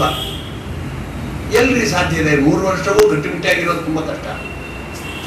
60-70 ಆಗೋದ್ರೊಳಗೆ ವೀಕ್ ಆಗ್ಬಿಡ್ತೀವಿ. 80 ದಾಟಿತು ಅಂದರೆ ಅಷ್ಟೇ, ನನ್ನ ಮುಂದೆ ಏನು ಶಕ್ತಿ ಸಾಮರ್ಥ್ಯ ಇರೋದೇ ಇಲ್ಲ. ಹೀಗೆ ಇರುವಂತಹ ಪ್ರಸಂಗ. ಆದ್ದರಿಂದ ಅಲ್ಪ ವಿಷಯದಲ್ಲಿ ಅಲ್ಪ ಜ್ಞಾನ, ಅಲ್ಪವಾದ ಯೋಗ್ಯತೆ ಉಳ್ಳವರಿಗೂ ಉತ್ತಮವಾದಂತಹ ಒಂದು ಪುರುಷಾರ್ಥ ಬರಬೇಕು, ಅದು ಮಾರ್ಗ ಹುಡುಕೊಡ್ರಿ ಅಂದಾಗ ಶ್ರೀಮದ್ ಭಾಗವತವನ್ನು ಹೇಳ್ತೇನೆ. ವೇದವ್ಯಾಸದೇವರು ಶುಕಾಚಾರ್ಯರಿಗೆ ಉಪದೇಶ ಮಾಡಿದಂತಹ ಭಾಗವತ ಇದು. ಅದರ ವಿಚಾರವನ್ನು ಹೇಳ್ತೇನೆ ಅಂತ ಹೇಳಿ ಸೂತರು ಆರಂಭ ಮಾಡಿದರು. ವರ್ಣಾಶ್ರಮ ಧರ್ಮ ಸಮೇತವಾಗಿ ಅನುಷ್ಠಾನ ಮಾಡುವುದು ಅನೇಕ ಧರ್ಮಗಳನ್ನು. ನಮ್ಮ ಧರ್ಮ ಒಂದು ವೈಯಕ್ತಿಕ ಪ್ರಧಾನ ಮೊದಲು ಪ್ರಾಪ್ತವಾಗುವುದು, ಇನ್ನು ಪುರುಷಾರ್ಥಕ್ಕೋಸ್ಕರವಾಗಿ ಪ್ರಾಪ್ತವಾಗುವುದು ವೈಷ್ಣವ ಧರ್ಮ. ಇದು ಎರಡರನ್ನು ಜೋಡಿಸಿಕೊಡುವುದು ವರ್ಣಾಶ್ರಮ ಧರ್ಮ. ಈ ಅದಕ್ಕೆ ಧರ್ಮ ಸ್ವನುಷ್ಠಿತ ವರ್ಣಾಶ್ರಮ ವಿಭಾಗಶಃ. ವರ್ಣಾಶ್ರಮ ವಿಭಾಗಶಃ ಧರ್ಮ ಸ್ವನುಷ್ಠಿತ. ಆದರೆ ತಸ್ಯ ಸಂಸಿದ್ಧಿ ಹರಿತೋಷಣ. ಇದು 3 ಕೆಲಸ ಮಾಡಿದರೆ 3 ವಿಧವಾದ ಧರ್ಮವನ್ನು ಅನುಷ್ಠಾನ ಮಾಡುವುದಕ್ಕೆ ಉದ್ದೇಶ ಏನಪ್ಪ ಅಂದರೆ ಹರಿತೋಷಣ, ಪರಮಾತ್ಮನ ಪ್ರೀತಿ. ಆ ಭಗವಂತನ ಪ್ರೀತಿಯಾಗುವ ದೃಷ್ಟಿಯಲ್ಲಿ ಧರ್ಮಾನುಷ್ಠಾನ ಮಾಡುವುದು ಜೀವನ ಕರ್ತವ್ಯ. ಆ ಧರ್ಮದ ನಿರೂಪಣೆ, ಸತ್ವ ಯಾವುದು, ಯೋಗ್ಯ ಯಾವುದು, ಅಯೋಗ್ಯ ಯಾವುದು, ಇವುಗಳ ವಿವೇಚನವನ್ನು ಮಾಡಿಕೊಳ್ಬೇಕು.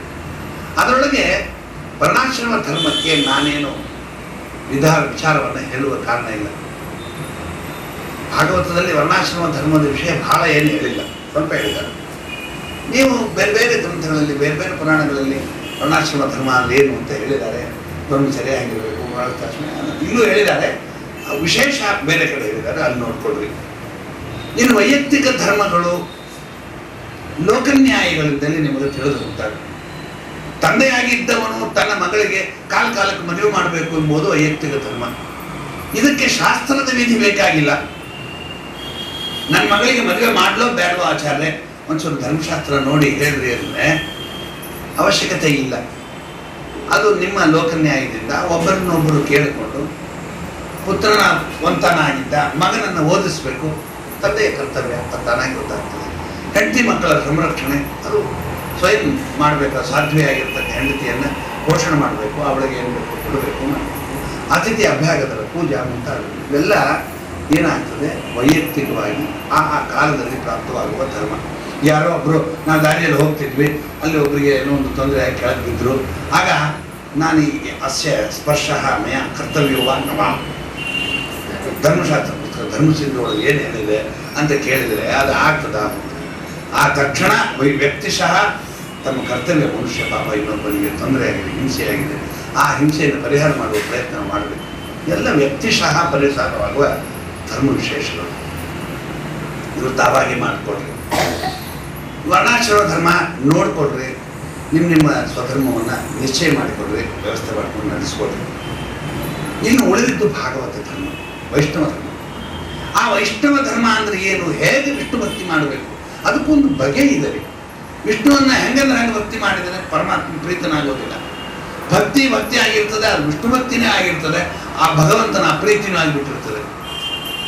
ಈಗ ಅದ್ವೈತ ಉಪಾಸನೆಯೋ, ವಿಶಿಷ್ಟಾದ ಉಪಾಸನೆಯೋ ಅಥವಾ ಅನ್ಯೋಪಾಸನೆಯೋ, ಪರಮಾತ್ಮನಿಗೆ ಅನ್ಯರ ಸಾಮ್ಯ ಏನೋ, ಪರಮಾತ್ಮನಿಗಿಂತ ಮತ್ತೊಬ್ಬರು ಉತ್ತಮರಿದ್ದಾರೆ ಅಂತಲೋ ಇತ್ಯಾದಿ ಅನೇಕ ದುರ್ಭಾವನೆ ಪೂರ್ವಕವಾಗಿ ಭಗವಂತನ ಕೃಷ್ಣನನ್ನ ಸರ್ವೋತ್ತಮನನ್ನ ಪೂಜೆ ಮಾಡಿದರೆ ಏನು ಪರಿಸ್ಥಾನ ಆಗ್ತದೆ ಹೇಳ್ರಿ. ಈ ಎಷ್ಟು ಜನ ಪೂಜೆ ಮಾಡ್ತಿದ್ದಾರೆ, ಕೃಷ್ಣ ಪೂಜೆ ಮಾಡ್ತಾರೆ, ವೆಂಕಟೇಶ್ವರ ಗುಡಿಗೆ ಹೋಗ್ತಾರೆ, ವೆಂಕಟೇಶ್ವರ ದೇವರ ಗುಡಿಯಲ್ಲಿ ನೀವು ನೋಡ್ರಿ, ಸಾವಿರಗಟ್ಟಲೆ ಲಕ್ಷಗಟ್ಟಲೆ ಜನಗಳು ಬಂದು ಮುಖಂತ ನಿಮಗೆ ದರ್ಶನ ಆಗದೇ ಇರುವುದಕ್ಕೆಲ್ಲ ಅದೇ ಅವರೇ ಕಾರಣ.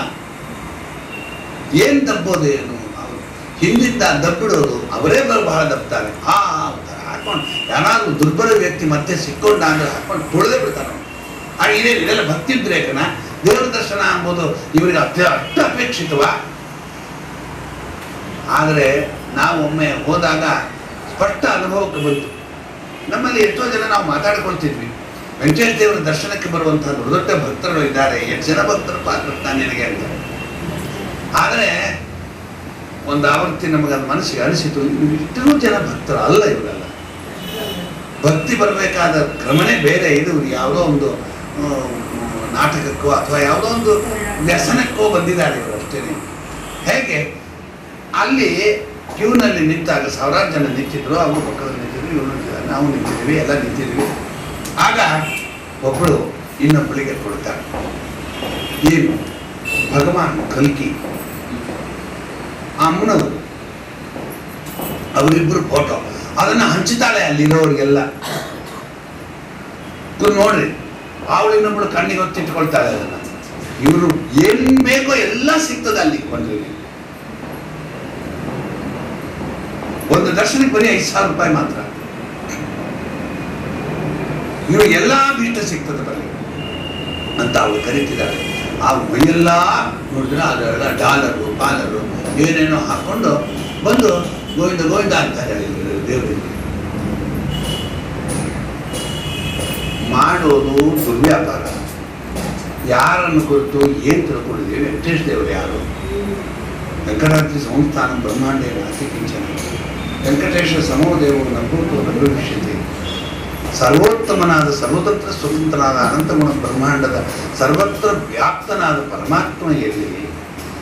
ಈ ಕೆಲಸಕ್ಕೆ ಬರದಿದ್ದರೆ ಹೋಗಿ ದೇವತೋಪಾಸನೆ ಯಾರು ಮಾಡ್ತಾರೋ ಅದು ಇಲ್ಲ. ದುಷ್ಟ ಜನರ ಉಪಾಸನೆ, ದ್ರವ್ಯಕ್ಕಾಗಿ ವೇಷಭೂಷಣಗಳನ್ನು ಬದಲಿಸಿಕೊಂಡು ಮಾಡುವ ಮೋಸಗಾರರ ಬಗ್ಗೆ ಅಭಿಪ್ರಾಯ ಇಟ್ಟುಕೊಂಡವರು ವಿಷ್ಣು ಪೂಜಾ ಮಾಡಿದರೆ, ಆ ಭಕ್ತಿ ಮಾಡಿದರೆ, ಗಲ್ಗಲ್ಲ ಬಡ್ಕೊಂಡ್ರೆ ಅದು ಭಕ್ತಿ ಅನ್ನಿಸ್ತದ? ಇಲ್ಲ, ಅದು ಭಕ್ತಿನೇ ಅಲ್ಲ. ಅದು ಕಾರಣ ಅನ್ಯೋಪಾಸನೆ ಪೂರ್ವಕವಾಗಿ. ಅದಕ್ಕೆ ಸಾಮ್ಯ ಆದಿಕ್ಕೆ ಅನ್ಯದೇವೋಪಾಸನ ಪೂರ್ವಕವಾಗಿ ಮಾಡಿದ ವಿಷ್ಣು ಭಕ್ತಿ ಅದು ವಿಷ್ಣು ಭಕ್ತಿ ಎನಿಸೋದಿಲ್ಲ.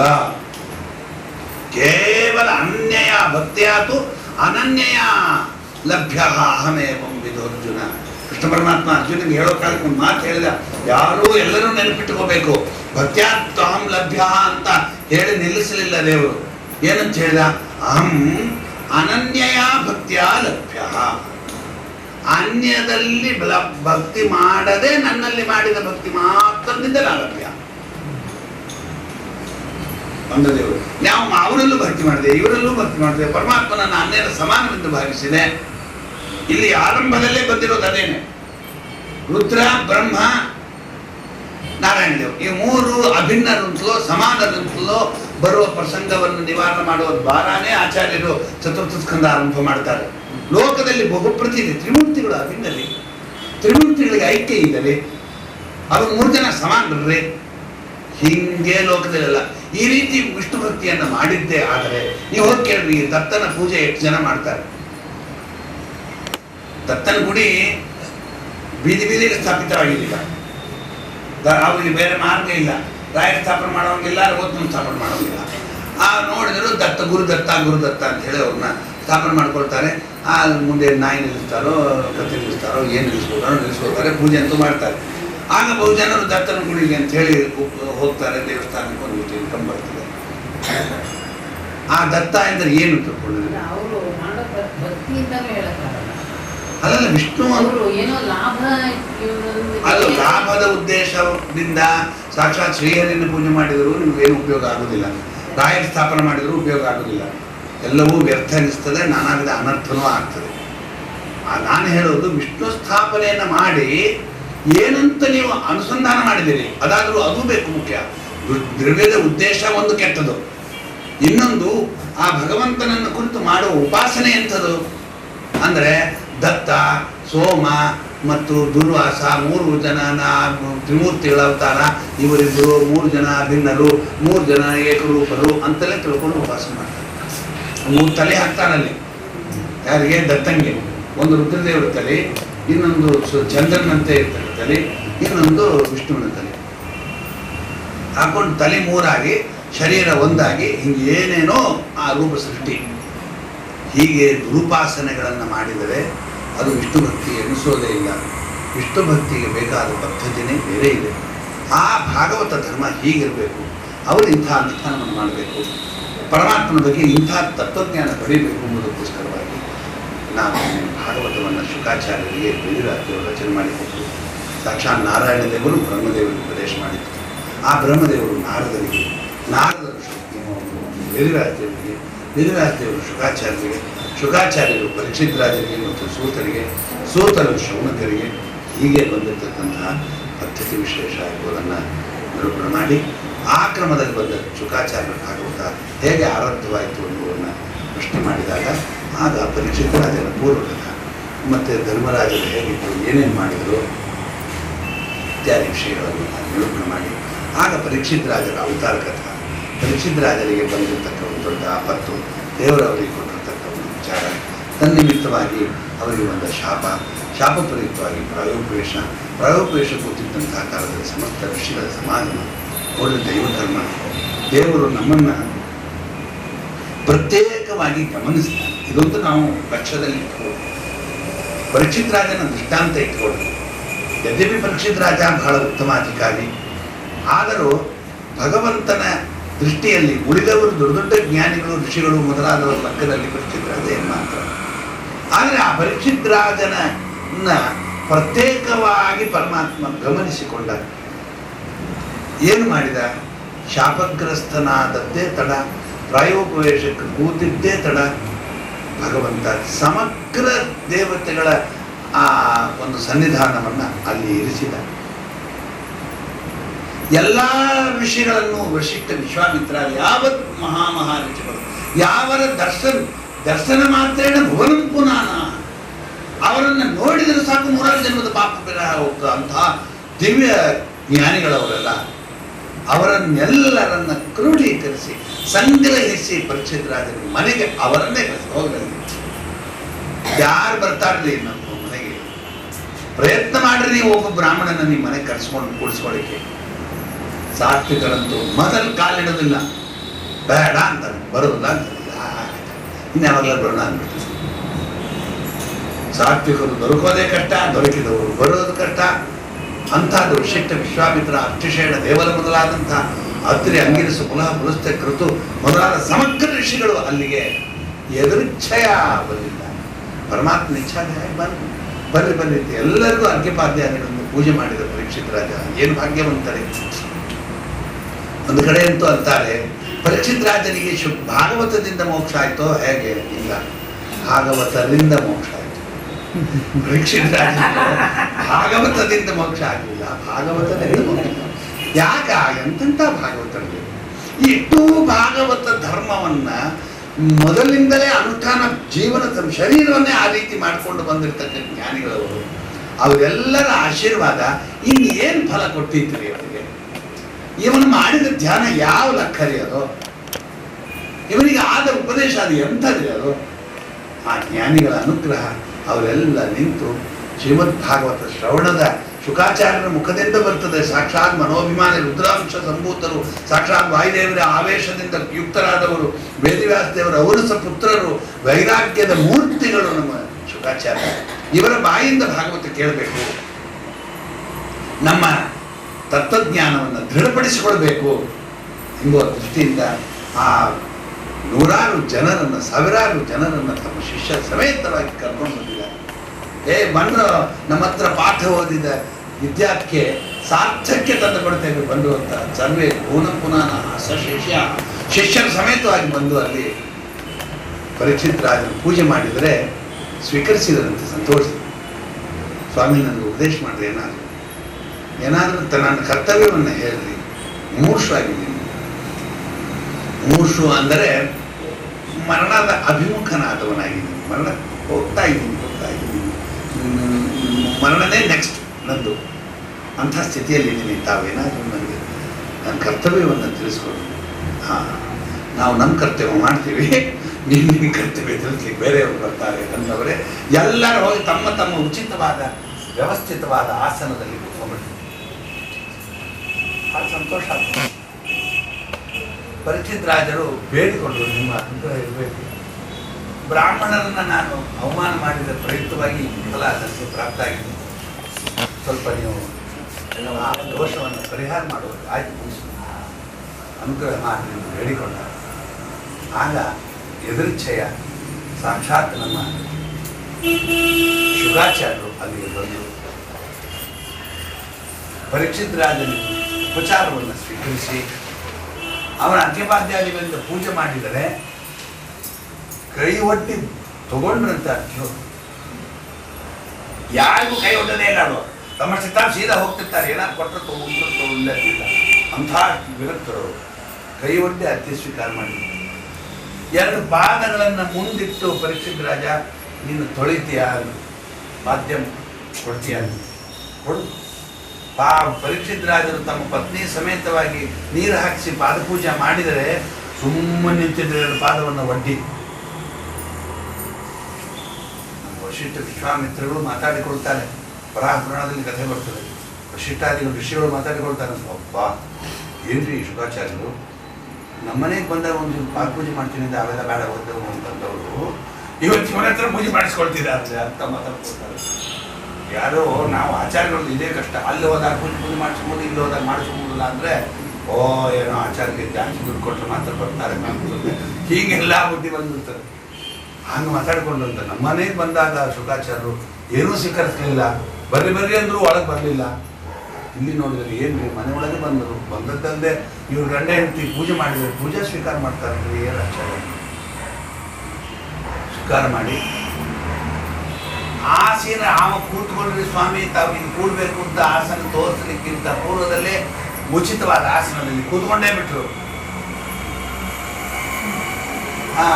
ಏನ್ ಬೇಕಪ್ಪ ನಿನಗೆ ಕೇಳು, ಹೇಳ್ತೀನಿ. ಅವ್ರು ಬಾಯೇ ತೆಗೆದಲ್ಲ, ನಮ್ಮ ಶುಕಾಚಾರ ಮಾತಾಡಿದ್ರೆ ಯಾವಾಗಲೂ ಭಗವತ್ ಚಿಂತನ ಸಮಾಧಿಯಲ್ಲೇ ಇರ್ತಕ್ಕವರು. ಅವರು ಮಾತಾಡಿದಲ್ಲಿ ಯಾರು ಕೊಡುವ ಅಂಥದ್ದು ಯಾವಾಗ ನಿತ್ಯ ಮೌನ ಮಾಡಿದವರು ಪರೀಕ್ಷಿತ್ ರಾಜನ ಕುರಿತು ಕೇಳ್ತಾರೆ. ಪರೀಕ್ಷಿತ್ ರಾಜ ನಿಂಗೆ ಏನ್ ಬೇಕಪ್ಪ ಕೇಳು, ತಿಳಿಸಿ. ಸ್ವಾಮಿ ನಾನು ಉದ್ಧಾರ ಮಾರ್ಗ ಉಪದೇಶ ಮಾಡ್ತೇನೆ ಕೇಳಿಕೊಡ್ತಾನೆ. ಅದಕ್ಕೆ ಭಗವತ್ ಕಥಾನೇ ಪ್ರಧಾನ. ಮೇನು ಉಳಿದಿದ್ದೆಲ್ಲ ಏನಿದೆ ಭಗವತ್ ಕಥಾನೇ. ಆ ಭಗವತ್ ಕಥಾವನ್ನು ಹೇಳಿ ಪರಮಾತ್ಮನ ಸೃಷ್ಟಿಯಿಂದ ಆರಂಭ ಮಾಡಿಕೊಂಡು ಹೇಗೆ ಭಗವಂತಿದ್ದ, ಬ್ರಹ್ಮದೇವರನ್ನ ಹೇಗೆ ಸೃಷ್ಟಿ ಮಾಡಿದ, ನಾರದಾದಿಗಳಿಗೆ ಪರಮಾತ್ಮ ಹೇಗೆ ಸೃಷ್ಟಿ ಮಾಡ್ತಾನೆ, ಹೇಗೆ ಅವರ ಪ್ರವೃತ್ತಿಯಾಗಿ ಪರಮಾತ್ಮನ ಹೇಗೆ ಧ್ಯಾನ ಮಾಡಬೇಕು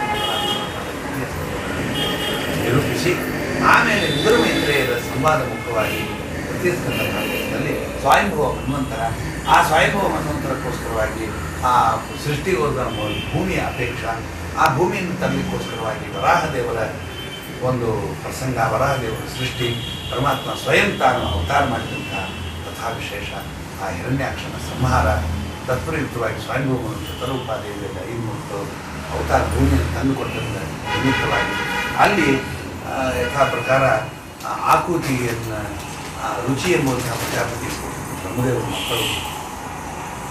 ಆ ರುಚಿಯಲ್ಲಿ ಸ್ವಯಂ ಸಾಕ್ಷಾತ್ ಯಜ್ಞನಾಮಕನಾಗಿ ಪರಮಾತ್ಮ ಅವತಾರ ಮಾಡಿದಂತಹ ದೇವಹೂತಿಯನ್ನು ಕರ್ಮ ಪ್ರಜಾಪತಿಗಳಿಗೆ ಕೊಟ್ಟಿದ್ದು. ಅಲ್ಲಿ ಸಾಕ್ಷಾತ್ ಕಪಿಲನಾಮಕನಾಗಿ ಪರಮಾತ್ಮ ಅವತಾರ ಮಾಡಿದ. ಕಪಿಲ ಪ್ರತಿಯೊಬ್ಬರ ಜೀವನಲ್ಲಿಯೂ ಕೂಡ ಪರಮಾತ್ಮನ ಕಪಿಲ ರೂಪಗಳೇ 3,72,00,000 ಕಪಿಲ ರೂಪಗಳು ಮಾತ್ರ ನಮ್ಮ ಶರೀರದಲ್ಲಿ. ನಾವಿಷ್ಟು ಭಗವತ್ ಸನ್ನಿಧಾನ ಉಳ್ಳವರು, ನಾವೇನು ಸಾಮಾನ್ಯರಲ್ಲ. ನಮ್ಮಲ್ಲಿ ಭಗವಂತ ಇಷ್ಟು ರೂಪದಿಂದ ಇದ್ದಾನೆ, ಅದು ಕಪಿಲ ರೂಪದಿಂದ. ಕಪಿಲ ಅಂದ್ರೆ ಕಂ ಸುಖಂ ಪಾನಾತ್, ಜಗತ್ತಿಗೆ ಸುಖ ಕೊಟ್ಟು ಅವರಗಳನ್ನು ಮೋಕ್ಷ ಪರ್ಯಂತ ಲಾತೀತಿ ಕಪಿಲ. ಮೋಕ್ಷಕ್ಕೆ ಸುಖ ಕೊಟ್ಟು ಕರ್ಕೊಂಡು ಹೋಗ್ತಕ್ಕ ಆ ಕಪಿಲ ರೂಪ, ಜ್ಞಾನೋಪದೇಶ ಮಾಡುವ ರೂಪ, ತಪಸ್ಸಿನ ಮೂರ್ತಿ ರೂಪ ಆ ಕಪಿಲ ರೂಪ. ಅಂತಹ ಕಪಿಲ ರೂಪನಾಗಿ ಪರಮಾತ್ಮ ಅವತಾರ ಮಾಡಿ ತಾಯಿಗೆ ಉಪದೇಶ ಮಾಡಿ, ತಂದೆಗೆ ಸಾಧನ ಮಾರ್ಗವನ್ನು ತೋರಿಸಿ, ವೈರಾಗ್ಯಾದಿಗಳನ್ನು ಜಗತ್ತಿನ ಉಪದೇಶ ಮಾಡ್ತಿದ್ದಾರೆ. ವೈರಾಗ್ಯ ಅಂದರೆ ಸಾಮಾನ್ಯವಾಗಿ ನಮಗೆ ಅದು ಯಾವಾಗಲೂ ಪುರಾಣ ಕೂತಾಗ ಮಾತ್ರ ಕೇಳಬೇಕಾದ್ರೆ ಪುರಾಣ ಕೇಳಬೇಕಾದ್ರೆ ಮಾತ್ರ ಆಚಾರ್ಯರು ಪುರೋಚನ ವೈರಾಗ್ಯ ಬಗ್ಗೆ ಹೇಳ್ತಾರೆ. ಪುರಾಣ ಕೇಳೋ ಮಾತ್ರ ವೈರಾಗ್ಯದ ಬಗ್ಗೆ ಶ್ರವಣ. ಮನೆಗೆ ಹೋದ್ಮೇಲೆ ಅದೆಲ್ಲ ಏನಿಲ್ಲ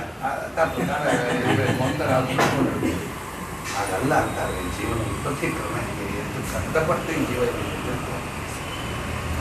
ಸ್ವಲ್ಪ ನಾವು ಪಟ್ಟ ಶ್ರಮವನ್ನು ಅಪೇಕ್ಷೆ ಮಾಡ್ತೀವಿ. ಈಗ ತಂದೆ ಆದವನು ಸಣ್ಣ ಬಡತನದಿಂದ ಶ್ರಮಪಟ್ಟು ಸಂಪಾದನೆ ಮಾಡ್ಕೊಂಡು ಮುಂದೆ ಬಂದಿರ್ತಾನೆ. ಆಗ ಮಗ ದ್ರವ್ಯ ಹಾಳು ಮಾಡ್ತಿರ್ತಾನೆ, ಯಥೇಚ್ಛ ವಿನಿಯೋಗ ಮಾಡ್ತಾನೆ. ಹೋದ್ರೆ ಒಂದು 50 ರೂಪಾಯಿ ಖರ್ಚು ಮಾಡಿದ್ರೆ ಅಂತಿರ್ತಾನೆ. ದುಡಿದು ಸಂಪಾದನೆ ಮಾಡಿದವ ತಂದೆ, ಅವ ಅಂತಾನೆ ಒಂದು 10 ರೂಪಾಯಿ ಸಂಪಾದನೆ ಮಾಡ್ಕೊಂಬಾರ್ದು, ಅವಾಗ ಗೊತ್ತಾಗ್ತದೆ ನನಗೆ ಕಷ್ಟ ಅಂದ್ರೆ ಏನು ಅಂತ. ಅಷ್ಟು ಶ್ರಮಪಟ್ಟ ಐಶ್ವರ್ಯವನ್ನು ವ್ಯರ್ಥಗೊಳಿಸೋದಕ್ಕೆ ಹೇಗೋ ನಿನಗೆ ಮನಸ್ಸು ಬರ್ತದೆ ಅಂತ ತಂದೆ ಮಗನ ಬೈಯೋದು. ಇದೊಂದು ಲೋಕನ್ಯಾಯ. ಹಾಗೇನೆ ಈ ಜನ್ಮ ನಿನಗೆ ಎಷ್ಟು ಕಷ್ಟಪಟ್ಟು ಬಂದಿದೆ ಅಂತ ಸ್ವಲ್ಪ ಯೋಚನೆ ಮಾಡ್ಕೋ. ಇದೇನು ಸುಮ್ಮನೆ ಈಗ ಕಾಲ ಕಳೀತಾ ಇದೆಯಲ್ಲ, ಖರ್ಚು ಮಾಡ್ತಾ ಇದೆಯಲ್ಲ, ಈ ಜನ್ಮ ಎಷ್ಟು ಶ್ರಮಪಟ್ಟು ಬಂದಿದೆ, ಎಲ್ಲೆಲ್ಲಿ ಅಡ್ಡಾಡಿದೆ, ಏನೇನು ಆಗಿದೆ ನೀನು ಹಿಂದಕ್ಕೆ, ಇದೆಲ್ಲ ಸ್ವಲ್ಪ ಆಲೋಚನೆ ಮಾಡ್ಕೋ ಅಂತಲೇ ವೈರಾಗ್ಯಕ್ಕೋಸ್ಕರವಾಗಿ ಜೀವನ ಉತ್ಪತ್ತಿ ಕ್ರಮ, ಜೀವನ ಮರಣದ ಪದ್ಧತಿ. ಆಗ ಭಗವನ್ನಾಮ ಸ್ಮರಣ ಬರೋದಿಲ್ಲ, ಶ್ರಮ ಪಡ್ತೀರಿ ಅಷ್ಟೇ. ಶರೀರ ಇಂದ್ರಿಯಗಳೆಲ್ಲ ಅನ್ಯವ್ಯಾಪೃತ ಆಗಿರ್ತಾರೆ. ಸಂಸ್ಕಾರಗಳು ಪ್ರಬಲ ಆಗಿ ಗೊತ್ತಿರೋದಿಲ್ಲ. ಪುರಾಣ ಶ್ರವಣ ಮಾಡಿ ಮಾಡಿ ಮಾಡಿ ಮಾಡಿ ಸಂಸ್ಕಾರ ಪ್ರಬಲ ಹುಟ್ಟುಬಿಟ್ಟಿತ್ತು ಅಂದರೆ ಅದು ಕೆಲವು ಕೊನೆ ಕಾಲದಲ್ಲಿ ಒದಗಿ ಬರ್ಬೋದೇನೋ, ಅದು ಬರೋದಿಲ್ಲ. ನಾವು ಪುರಾಣವೇ ಕೇಳಿರೋದಿಲ್ಲ. ಕಾರಣ ಈ ಒಂದು ವೇಳೆ ದಿನಕ್ಕೆ 2 ಗಂಟೆ ಪುರಾಣ ಕೇಳಿದರೂ ಕೂಡ ಬಾಕಿ 22 ಗಂಟೆ ಅನ್ಯ ವಿಚಾರ ಅದೆಷ್ಟೇ ಪ್ರಬಲ ಆಯಿತು. ಇದು 2 ಗಂಟೆದು ಏನು ಕೆಲಸ ಮಾಡ್ತದೆ? ಆದ್ದರಿಂದ ಭಾಳ ದುರ್ಬಲ ಇರ್ತದೆ. ಮರಣ ಹೊಂದ್ತೀವಿ, ಮತ್ತೆ ಹೋಗಿ ನರಕಾಂಜನಂತಹ ಅನುಭವಿಸ್ತೀವಿ, ದುಃಖ ಪಡ್ತೀವಿ. ಮತ್ತೆ ಈ ಸಂಸಾರದಲ್ಲಿ ಉತ್ಪತ್ತಿ ಕ್ರಮ ಇದೇನು, ತಾಯಿ ಏನು, ತಂದೆ ಏನು, ಅವರ ಆ ಚುಕ್ರಕೊಂಡಿದ್ದ ಸಂಬಂಧಗಳೇನು, ಗರ್ಭವಾಸ ಏನು, ಅಲ್ಲಿ ಎಷ್ಟು ಕಷ್ಟ, ಕ್ರಿಮಿಗಳು ಕಚ್ಚುತ್ತಾವಂತೆ. ಶರೀರ ಕೋಮಲಾಂಗಿ ಆಗಿರ್ತಾನೆ ಒಳಗಡೆ, ಗರ್ಭದ ಒಳಗೆ ಹಾಕೊಂಡು ಅವು ಒಳಗಳು ಕಚ್ಚುತ್ತಾವೆ. ಹೇಳೋಂಗಿಲ್ಲ, ಕೈ ಆಡಿಸೋಂಗಿಲ್ಲ, ಕಾಲು ಆಡಿಸೋಂಗಿಲ್ಲ. ಅಮ್ಮ ಹಿಂಗಾಗಿದೆ ನನಗೆ ಅಂತ ಹೇಳ್ಕೊಳ್ಳೋ ಹಂಗಿಲ್ಲ, ಬಾಯಿ ತೆಗಿಯೋಂಗಿಲ್ಲ. ಆ ಸಣ್ಣದಾದ ಸ್ಥಳ ವಿಷಯದಲ್ಲಿ ಅಲ್ಲಿ ನೀರು ಕುಡ್ಕೊತ ಮಾಡ್ತಾ ಮಾಡಿ ಶ್ರಮ ಪಡ್ತಾರೆ. ತಾಯಿಗೂ ಶ್ರಮ ಕೊಟ್ಟರು. ಆಮೇಲೆ ಅನಂತ ಚೇಳುಗಳು, ಸಾವಿರ ಚೇಳು ಕಚ್ಚರೆ ಎಷ್ಟು ದುಃಖವೋ ಅಷ್ಟು ದುಃಖವನ್ನು ಅನುಭವಿಸ್ತಾ ಲೋಕದಲ್ಲಿ ಹುಟ್ಟಿ ಎಲ್ಲ ಮತ್ತೆ ಎಲ್ಲ ಜೀವನ ಮತ್ತೆ ಯಥಾ ಪ್ರಕಾರ ಆಗಿ ಸ್ತ್ರೀ ಪುರುಷ ಸಂಬಂಧಾದಿಗಳಿಂದ ಅನ್ನವಸ್ತ್ರಾದಿಗಳಿಂದ ಹಗಲೂ ರಾತ್ರಿ ಹೇಳುತ್ತೆಯಲ್ಲ, ಜೀವನವನ್ನು ವ್ಯರ್ಥ ಕಳೀತಿಯಲ್ಲ, ಬೇಡ ವಿರಕ್ತನಾಗು ಎನ್ನುವಂಥ ಇಲ್ಲ ತಾಯಿಗೆ ಉಪದೇಶ ಮಾಡಿ ನಮಗೀಗ ಒಂದು ಸಮಾಧಾನ. ಪರಮಾತ್ಮನ ತನ್ನ ತಾಯಿನ ಕುರಿತು ಹೇಳ್ಕೊಂಡ ನಮಗೆ ನಾವ್ಯಾಕೆ ವಿರಕ್ತರಾಗಬೇಕು? ನಾವಿದ್ದೀವಿ ಅದು ಮಾಡ್ತಾ ಉತ್ತಮವಾಗಿ ಕೇಳಿ ಮೋಕ್ಷ ನೋಡ್ರಿ. ಅವಳು ಈ ವಿರಕ್ತಿಯನ್ನು ಪಡೆದು ಪರಮಾತ್ಮನ ಉಪದೇಶಾನುಸಾರ ಧ್ಯಾನವನ್ನು ಮಾಡಿ ಆ ಪ್ರಕೃತಿ ಪುರುಷ ತತ್ವ ವಿವೇಕವನ್ನು ಮಾಡಿಕೊಂಡು ದೇವರಿಗೆ ಉತ್ತಮವಾದ ಕೃಷ್ಣತ್ವವನ್ನು ಪಡೆದು ಅವನು ಕರುಣಿಸಿದಾಗ ನಿಮಗೂ ಪರಮಾತ್ಮ ಕರುಣಿಸ್ತಾನೆ. ಯಾಕಿಲ್ಲ? ಭಗವಂತ ಮಗನಾಗಿ ಹುಟ್ಟಿಯೇ ನಿಮಗೆ ಅನುಗ್ರಹ ಮಾಡಬೇಕು ಅಂತಿಲ್ಲ. ನಿಮ್ಮ ಒಳಗಿದ್ದಾನೆ, ನಿಮ್ಮ ಹತ್ತಿರ ಇದ್ದಾನೆ, ಹೊರಗಿದ್ದಾನೆ, ನಿಮ್ಮ ಸುತ್ತಮುತ್ತಲಿದ್ದಾನೆ, ಎಡದಲ್ಲಿದ್ದಾನೆ, ಬಲದಲ್ಲಿದ್ದಾನೆ, ಸರ್ವತ್ರ ಇದ್ದು ನಿಮಗೆ ರಕ್ಷಣೆ ಮಾಡ್ತಿದ್ದಾನೆ, ಅನುಗ್ರಹ ಮಾಡ್ತಾನೆ. ಅಂತಹ ಭಗವಂತನ ಕಾರುಣ್ಯವನ್ನು ಸ್ಮರಿಸಿಕೊಂಡು ಆ ಭಗವಂತನ ಚಿಂತನೆ ಮಾಡ್ತೀವಿ. ಸಮಾಧಾನ ಮಾಡಿ ಔಷಧಿ ಪುರುಷಾರ್ಥವನ್ನು ಅವಶ್ಯ ಕಲಿಸ್ತಾನೆ.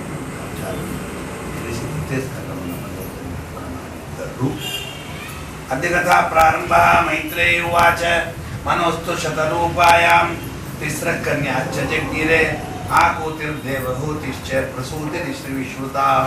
ಇಲ್ಲಿಗೆ ಚತುರ್ಥ ಸ್ಕಂದ ಆರಂಭ ಆಗ್ತದೆ. ಏನೇನು ವಿಚಾರ ಕಥಾ ಶಿವರಾಚಾರ್ಯ ಎಲ್ಲಿ ಸಂಶಯವನ್ನು ಜ್ಞಾನಗಳನ್ನು ಪರಿಹಾರ ಮಾಡಿದ್ದಾರೆ ಎಂಬುದಾಗಿ ಸಾಯಂಕಾಲ